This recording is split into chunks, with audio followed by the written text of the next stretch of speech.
कल हम लोगों ने पढ़ा था इकोलॉजी क्या होता है, इकोलॉजी के कितने ग्रुप्स होते हैं और इकोलॉजी के क्या क्या सिग्निफिकेंस है, हमें इसकी स्टडी क्यों करना चाहिए। और आज हम पढ़ेंगे स्ट्रक्चर ऑफ इकोसिस्टम। इकोसिस्टम के बारे में कल मैंने आपको डेफिनेशन बताई थी कि बहुत बड़ा बायोस्फीयर, जैसे पृथ्वी भी एक बहुत बड़ा बायोस्फीयर है, लेकिन हम उसकी पूरी स्टडी एक साथ नहीं कर सकते, तो हम लोग उसे छोटे छोटे सिस्टम में बांटकर स्टडी करते हैं और इसे हम इकोसिस्टम कहते हैं। अब हम इकोसिस्टम के कंपोनेंट देखते हैं। सबसे पहले हम देखेंगे इकोसिस्टम के कंपोनेंट्स क्या क्या होते हैं। कंपोनेंट्स या उसके कौन कौन से घटक होते हैं। तो उसमें किसी भी इकोसिस्टम के दो कंपोनेंट होते हैं। एक होता है बायोटिक कंपोनेंट्स और दूसरा होता है abiotic components. Okay, biotic components में क्या क्या आ जाता है, इसमें ये जो भाग होता है एबायोटिक कंपोनेंट्स, इसका अर्थ होता है जैविक और इसका अर्थ होता है अजैविक। तो अजैविक का हम पहले देखेंगे। अजैविक घटक में क्या क्या चीज़ें आती हैं। इसमें ये जो इकोसिस्टम होता है उसका निर्जीव भाग होता है। इसके अंतर्गत आते हैं पहला इनऑर्गेनिक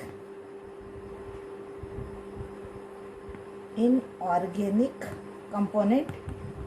इसमें क्या क्या आता है, जैसे जल,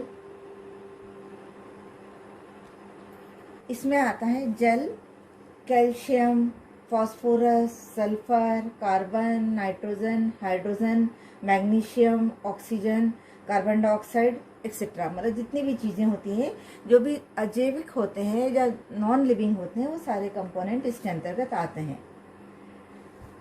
दूसरे कार्बनिक में इसके अंतर्गत पौधे और जंतुओं के मृत शरीर भी आ सकते हैं, क्योंकि ये भी इनऑर्गेनिक कंपोनेंट्स में या ऑर्गेनिक कंपोनेंट्स में आ सकते हैं।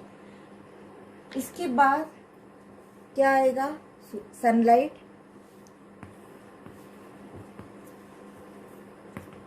एयर, टेम्परेचर या तापक्रम, ये सब भी इनऑर्गेनिक कंपोनेंट्स में आते हैं। अब हम देखेंगे कि इसके बायोटिक कंपोनेंट्स में क्या क्या आता है। अब हम लेते हैं बायोटिक कंपोनेंट्स।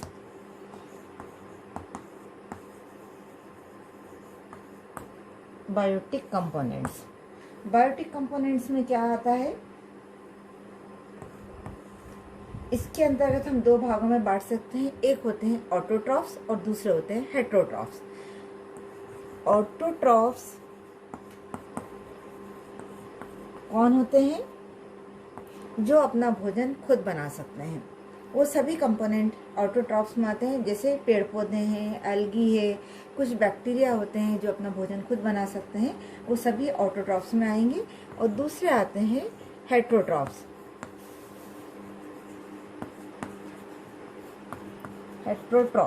इसके अंतर्गत कौन आएंगे, जो कि ऑटोट्रॉफ्स के ऊपर डिपेंडेंट होते हैं या उसके ऊपर निर्भर होते हैं।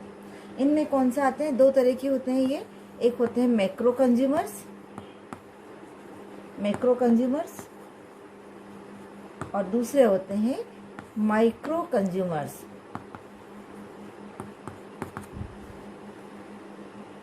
मैक्रो कंज्यूमर्स और माइक्रो कंज्यूमर्स, इसके अलावा इसमें होते हैं परजीवी या पैरासाइट्स।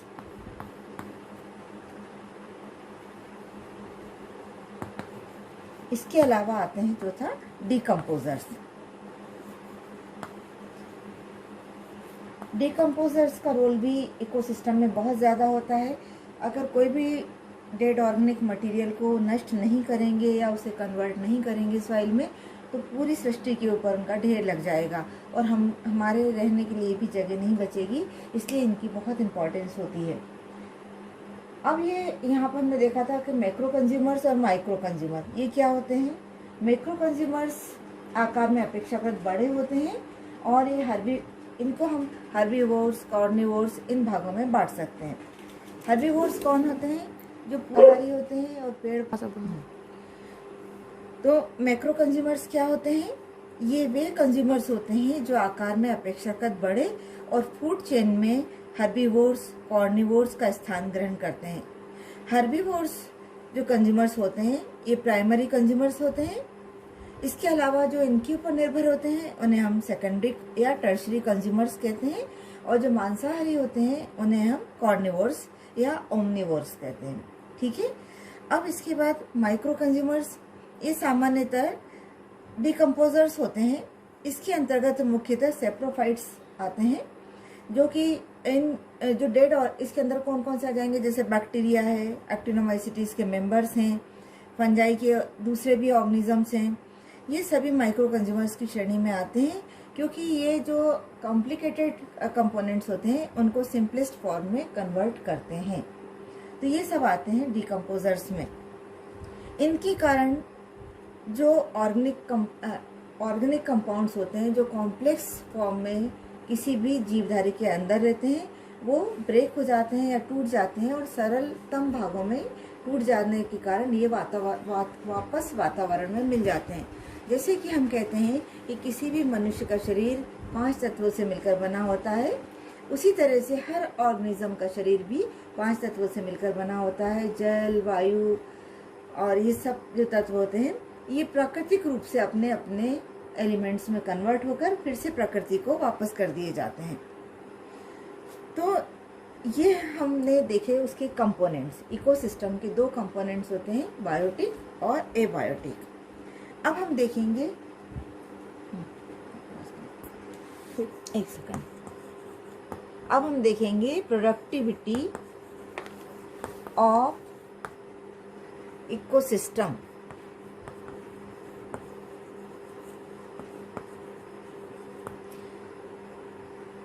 किसी भी पारिस्थितिक तंत्र की उत्पादकता उस तंत्र के प्रोडक्शन रेट से निर्धारित की जाती है।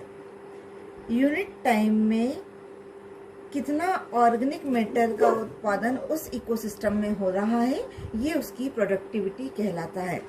ये 2 प्रकार की हो सकती है, प्राइमरी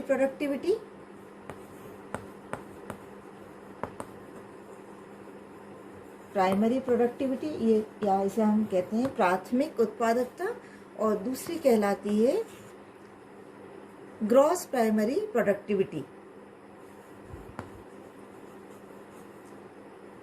ग्रॉस प्राइमरी प्रोडक्टिविटी।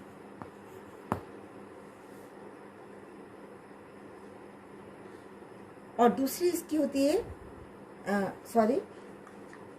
इसका होता है प्राइमरी प्रोडक्टिविटी को हम 2 भागों में बांट सकते हैं। एक होता है इसका ग्रॉस प्राइमरी प्रोडक्टिविटी, और इसका दूसरा होता है नेट प्राइमरी प्रोडक्टिविटी। ठीक है। अब प्राइमरी प्रोडक्टिविटी क्या होता है?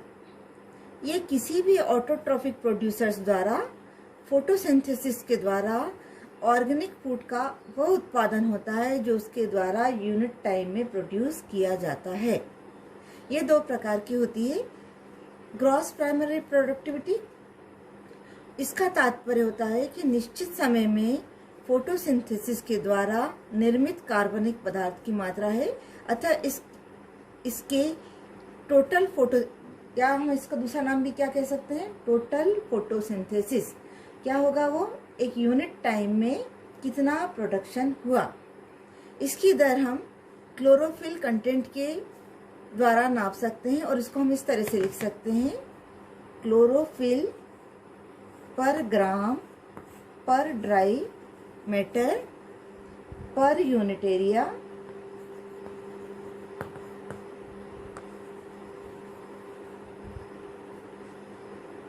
क्या हुआ, क्लोरोफिल पर ग्राम पर ड्राई पर यूनिट एरिया। मतलब कितने क्लोरोफिल के द्वारा, क्लोरोफिल कहाँ मिलेगा, किसी भी ऑटोट्रॉफ में होता है क्लोरोफिल, और वो उसके द्वारा एक यूनिट समय में कितना प्रोडक्शन किया गया, यूनिट एरिया में, मतलब एक निश्चित क्षेत्रफल में कितना प्रोडक्शन किया गया, ये उसकी प्राइमरी प्रोडक्टिविटी या ग्रॉस प्रोडक्टिविटी कहलाती है। यानी कि अमाउंट ऑफ कार्बन डाइऑक्साइड, फिर या हम दूसरे शब्दों में इस तरह भी कह सकते हैं कि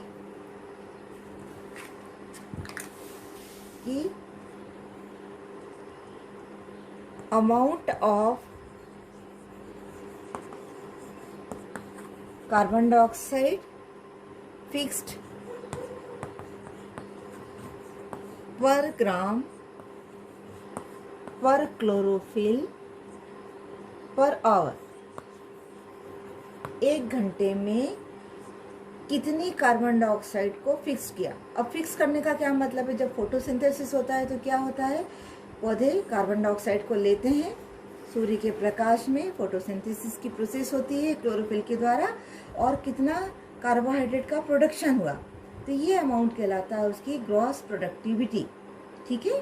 अब नेट प्रोडक्टिविटी क्या हुआ इसके बाद कि नेट प्रोडक्टिविटी, नेट प्रोडक्टिविटी का मतलब होता है कि पौधों में निश्चित समय में फोटोसिंथेसिस द्वारा निर्मित जो कार्बनिक कंपाउंड्स होते हैं वो रेस्पिरेशन के बाद कितने पौधों में संचित हुए, मतलब कितना उसका यूज कर लिया गया। अब हमने जितनी भी ऊर्जा का फिक्सेशन किया है पौधे के अंदर भी किया है, तो पौधे की अपनी भी मेटाबॉलिक प्रोसेस होती हैं, उसके अंदर भी रेस्पिरेशन होता है, सेल डिवीजन होता है, और भी दूसरी मेटाबॉलिक प्रोसेस चलती रहती हैं, तो उसमें इस ऊर्जा का उपयोग होता है। और इसके बाद रिमेनिंग अमाउंट कितना बचा उसे हम कहेंगे नेट प्रोडक्टिविटी।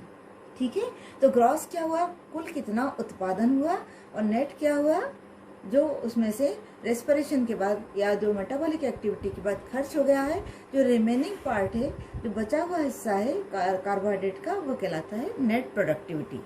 ठीक है। तो ये हुआ ग्रॉस और नेट प्रोडक्टिविटी।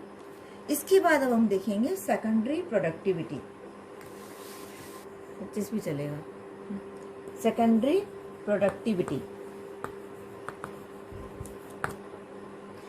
अब सेकेंडरी प्रोडक्टिविटी का तात्पर्य होता है कि कंज्यूमर लेवल पर कितनी ऊर्जा संचित हुई। मतलब अब ऑटोट्रॉफ्स की बात हम नहीं कर रहे हैं, अब हम कर रहे हैं कंज्यूमर लेवल पर कितनी ऊर्जा का फिक्सेशन हुआ है। ऑर्गेनिक कंपाउंड का उपयोग जो भी ऑर्गेनिज्म है उनके द्वारा रेस्पिरेशन में होगा, उनकी दूसरी मेटाबॉलिक एक्टिविटीज में होगा, मतलब वो कितनी उससे ग्रहण कर रहे हैं, उसके बाद जो रिमेनिंग एनर्जी उनके अंदर फिक्स हो रही है वो कहलाती है सेकेंडरी प्रोडक्टिविटी। ओडम के अनुसार ये कंज्यूमर लेवल कहलाता है। सेकेंडरी प्रोडक्टिविटी मोटिव होती है जो एक जीवधारी से दूसरे जीवधारी में पहुंचती रहती है। मतलब अगर इसका जैसे मान लीजिए कि पौधों का भक्षण किया प्राइमरी कंज्यूमर्स ने, अब वहाँ पर कितनी एनर्जी का उन्होंने उपयोग किया, ये मतलब पहला लेवल हो गया। यहाँ पर उन्होंने मान लीजिए कि यहाँ पर ऑटोट्रॉफ हैं, ऑटोट्रॉफ के ऊपर डिपेंडेंट है प्राइमरी कंज्यूमर्स या फर्स्ट लेवल है ना, प्राइमरी अभी हम वो देखेंगे प्राइमरी कंज्यूमर्स। अब उनके अंदर कितनी ऊर्जा फिक्स हुई, उसके बाद सेकेंडरी कंज्यूमर्स उनके अंदर ऊर्जा फिक्स होगी, बाकी रिमेनिंग आगे पास आउट हो जाएगी। तो इस तरह से ऊर्जा एक लेवल से दूसरे लेवल तक चलती रहेगी और उसका कुछ हिस्सा वहाँ पर फिक्स हो जाएगा और बाकी भाग उपयोग में ले लिया जाएगा। इनकी नेट प्रोडक्टिविटी क्या हुई, ये हम कहेंगे कि इकाई समय में नेट प्राइमरी प्रोडक्शन में से कंज्यूमर्स के द्वारा उपयोग में लाई गई जो एनर्जी है उसको घटाकर जो बची हुई ऊर्जा है उसे हम नेट प्रोडक्टिविटी कहेंगे। तो ग्रॉस का मतलब कहीं पर भी ये होगा कि कुल उत्पादन कितना हुआ, नेट का मतलब होगा कि कितनी ऊर्जा का हमने उपयोग कर लिया है और रिमेनिंग ऊर्जा कितनी है जो कि अगले ट्रॉपिक लेवल में जाएगी। अब यहाँ पर ये तो हुई प्रोडक्टिविटी ऑफ एन इकोसिस्टम, किसी भी इकोसिस्टम की प्रोडक्टिविटी ग्रॉस और नेट में हमने देखा। अब यहाँ पर एक और इम्पोर्टेंट बात होती है फूड चेन और फूड वेब, ये भी हमें समझना जरूरी है। यहाँ पर छोटे छोटे से टॉपिक आपको आएंगे, इनके ऊपर शॉर्ट नोट्स भी अक्सर आते हैं। तो ये क्या होता है food chain and food web. अब हम देखेंगे food chain and food web. पहले हम देखेंगे फूड चेन क्या होता है। तो किसी भी इकोसिस्टम में भोजन या ऊर्जा का जो ट्रांसफर होता रहता है उसे हम फूड चेन कहते हैं।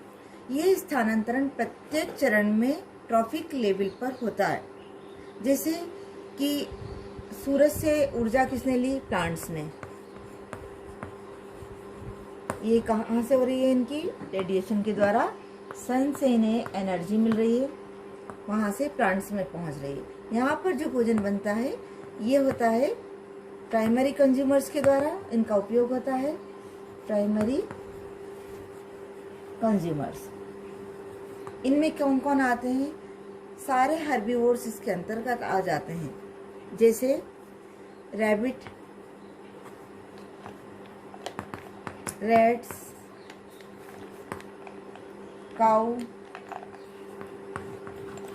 एक्सेट्रा। तो ये सब क्या हो गया? ये लेवल कौन सा कहला दिया? पहला पोषक स्तर या first trophic level. First trophic level क्या हुआ? प्लांट। ये हुए फर्स्ट ट्रॉफिक लेवल, इसे हम कहते हैं ट्रॉफिक लेवल।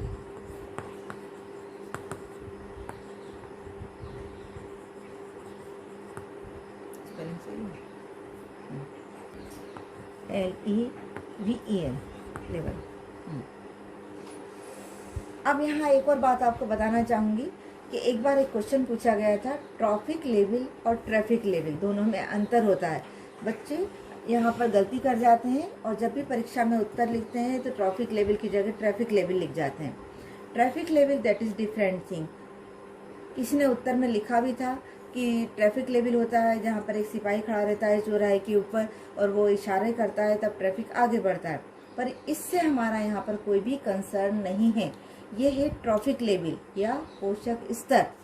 पोषक स्तर क्या होता है कि जो एनर्जी का ट्रांसफर होता है एक लेवल से दूसरे लेवल पर, हम यहाँ उसकी बात कर रहे हैं। तो ट्रॉफिक लेवल जैसे प्लांट्स हैं, ऑटोट्रॉफ्स हैं, जो एनर्जी का लेवल, एनर्जी का प्रोडक्शन कर रहे हैं, उन्हें हम कहेंगे फर्स्ट ट्रॉफिक लेवल। अब यहाँ से इनके ऊपर जो निर्भर होते हैं प्राइमरी कंज्यूमर्स, जो हर्बीवोर्स होते हैं, तो वो कहलाएंगे सेकेंडरी ट्रॉफिक लेवल। ठीक है, सेकेंडरी ट्रॉफिक लेवल। और ये कहलाएगा, तो इसी तरह से पौधे के ऊपर रैबिट या काऊ या हर्बी, इस तरह के कोई भी हर्बीवोर्स डिपेंडेंट हुए, इनके ऊपर कौन निर्भर होंगे? जैसे कि कुत्ता है, बिल्ली है या लोमड़ी है, सियार है, तो ये कहलाएंगे थर्ड ट्रॉफिक लेवल। और इनको कौन खा जाएगा? जैसे थर्ड ट्रॉफिक लेवल, ये हुआ थर्ड ट्रॉफिक लेवल। और इनके ऊपर शेर है, वो इनको भी खा जाएगा, वो क्या मनुष्यों को भी खा जाएगा। तो इसको हम कहेंगे टॉप कॉर्निवोर्स या टॉप कंज्यूमर्स। तो हम हमेशा देखते हैं कि ये जो श्रृंखला चलती है, फूड चेन चलती है, वो हमेशा एक चेन में चलती है कि इसको इसने लिया, इसका ऊपर ये निर्भर हुआ, इसके ऊपर ये निर्भर हुआ। तो ये जो फूड चेन होती है ये हमेशा एक दूसरे के साथ लंबी चेन बन जाती है, तो इसे हम कहते हैं फूड चेन। लेकिन क्या आप जान सकते हैं कि फूड चेन हमेशा एक ही डायरेक्शन में चलेगी या एक ही सीधी रेखा में चलेगी? ये संभव नहीं है, क्योंकि पौधों के ऊपर जैसे हम देख रहे हैं इंसेक्ट्स भी डिपेंडेंट होते हैं, मनुष्य भी निर्भर होते हैं, जानवर भी निर्भर होते हैं, पक्षी भी निर्भर होते हैं। इसी तरह पक्षियों को कुत्ता बिल्ली भी खा सकता है, बड़ा जानवर भी खा सकता है, रैबिट को कुत्ता भी खा सकता है, शेर भी खा सकता है। तो ये संभावना हम नहीं कह सकते हैं कि ये हमेशा फूड चेन वन डायरेक्शनल होगी या एक ही तरफ चलेगी। जैसे हम बना सकते हैं, इसे हम दो रूप में बना सकते हैं। जैसे अगर हम कहें कि ग्रासेस हैं,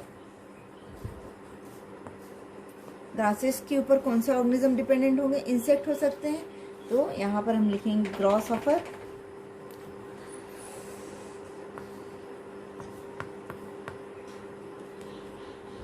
इनको कौन खाएगा? फ्रॉग या मेंढक। इनके ऊपर कौन रहेगा? स्नेक।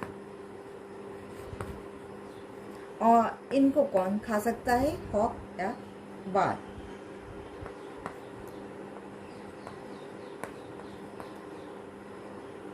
ये हुई ग्रेजिंग इसको हम कहते हैं ग्रेजिंग फूड चेन। क्या कहेंगे? ग्रेजिंग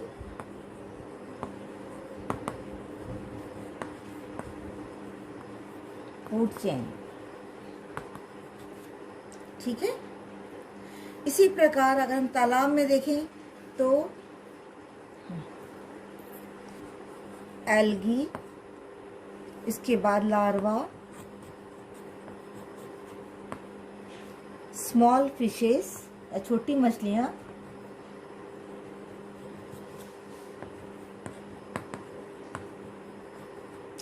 उनके ऊपर लार्जर फिशेस,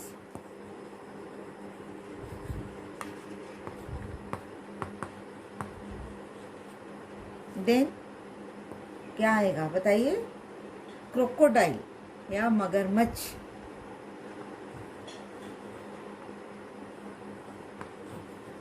ठीक है, तो ये पानी में हो गया। इसी तरह से कई फूड चेन बायोस्फीयर में पाई जाती हैं। इकोसिस्टम में ये चेन अलग अलग स्पीशीज वेरिएशन के हिसाब से, पॉपुलेशन के हिसाब से बड़ी भी हो सकती है, छोटी भी हो सकती है। और ये हमेशा, अभी हम यहाँ पर बना रहे हैं यूनिडायरेक्शनल, मतलब एक ही दिशा में चलने वाली, लेकिन ये संभावनाएं कम होती हैं। तो हम आगे इसको देखेंगे फूड वेब में हम इसे कैसे स्टडी करते हैं। दूसरी एक और, ये तो हमने देखा था ग्रेजिंग, मतलब इसमें एक के ऊपर एक जो निर्भर है टॉपिक लेवल के अकॉर्डिंग, तो उसको हमने देखा था कि पहले ग्रेजिंग फूड चेन। दूसरी होती है डिट्रीटस फूड चेन। इसको हम कहते हैं डिट्रीटस।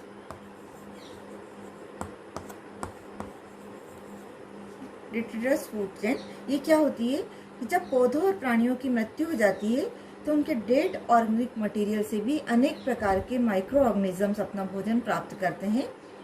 इस प्रकार जो फूड चेन बनती है उसे डिट्रीटस फूड चेन कहते हैं। ठीक है, मतलब जब ये सारे ऑर्गेनिज्म की डेथ होती है तो उनके ऊपर जो माइक्रो ऑर्गेनिज्म डिपेंडेंट रहते हैं वो उनको कन्वर्ट करते हैं स्मॉल छोटे छोटे पार्टिकल्स के अंदर। तो ये वो जो फूड चेन होती है इसे हम डिट्रीटस फूड चेन या अपरद भोजन श्रृंखला कहते हैं। और इस प्रकार के जो ऑर्गेनिजम्स होते हैं उन्हें हम डिकम्पोजर्स कहते हैं।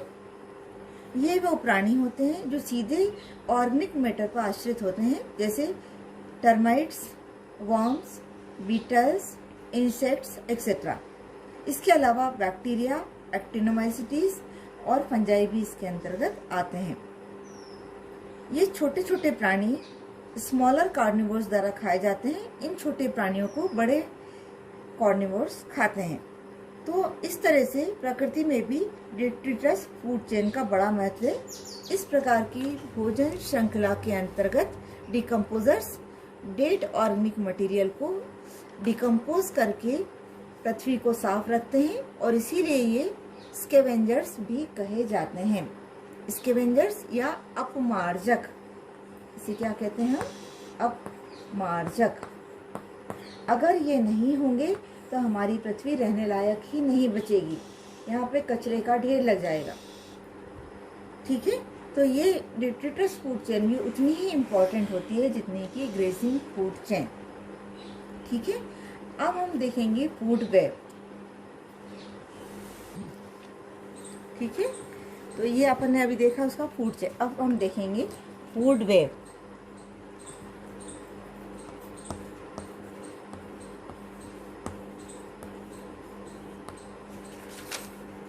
फूड वेब क्या होता है? भोजन जाल। फूड वेब या भोजन जाल प्रकृति में भोजन का स्थानांतरण एक प्राणी से दूसरे प्रकार के प्राणी में इस तरह एक सरल रेखा में नहीं होता है जैसा कि फूड चेन में हम दिखाते हैं। एक प्राणी एक से अधिक ट्रॉपिक लेवल के रूप में सक्रिय हो सकता है और अपना भोजन विभिन्न स्रोतों से प्राप्त कर सकता है।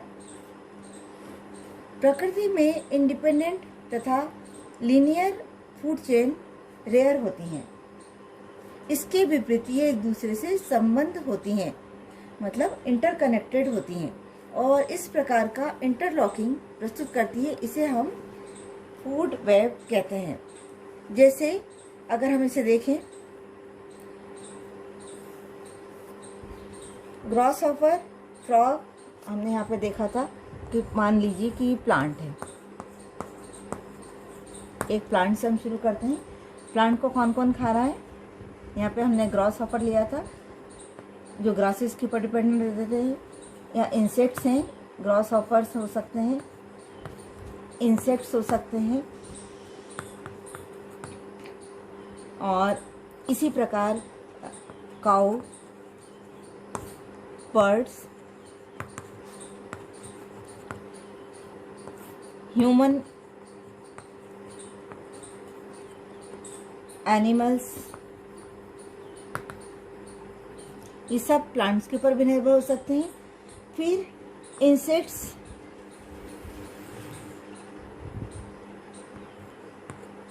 इनके ऊपर भी निर्भर हो सकते हैं।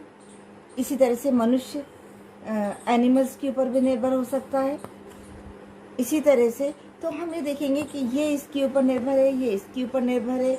यहाँ पर अगर हम देखें तो जो टॉप कंज्यूमर्स हैं, लायन है, टाइगर है, पैंथर है, वो इन सब के ऊपर भी निर्भर हो सकते हैं। वो प्लांट्स नहीं खाएंगे, लेकिन छोटे छोटे प्राणियों को भी खा सकते हैं, बड़े प्राणियों को भी खा सकते हैं। वह हाथी का शिकार भी कर सकते हैं, गाय का शिकार भी कर सकते हैं, रेबिट का भी शिकार कर सकते हैं, बंदर का भी शिकार कर सकते हैं।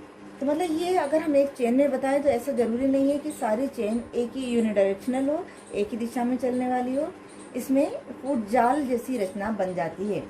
जैसे हमने देखा था कि ग्रॉस हॉपर फ्रॉग के ऊपर है, फ्रॉग खाता है तो उसको लिजर्ड भी खा सकती है, हॉग भी खा सकता है, स्नेक भी खा सकता है, स्नेक को बाज भी खा सकता है, बाज को दूसरे जानवर भी खा सकते हैं, कुत्ता, बिल्ली या लोमड़ी भी खा सकते हैं। तो मतलब ऐसा नहीं है कि एक प्राणी को एक ही प्राणी खाएगा। मतलब उसका भोजन अगर फिक्स कर दिया जाएगा तो बेचारा भूखा ही मर जाएगा, क्योंकि अगर वो नहीं मिला तो उसको खाने के लिए कुछ भी नहीं मिलेगा। तो इस तरह से फूड चेन हमने दो भागों में देखी। एक होती है ग्रेजिंग फूड चेन और दूसरी होती है डिट्रिटस फूड चेन। और इसी तरह से ये होती है फूड वेब, मतलब खाद्य जाल। खाद्य जाल का मतलब होता है जब कई सारी खाद्य श्रृंखलाएं अलग अलग डायरेक्शन में चलती हैं और एक ही ऑर्गेनिज्म के ऊपर डिपेंडेंसी बताती हैं कि कितने लोग एक ऑर्गेनिज्म के ऊपर डिपेंडेंट हो सकते हैं। इसे हम फूड चेन या फूड वेब दोनों कहते हैं। समझ में आ गया?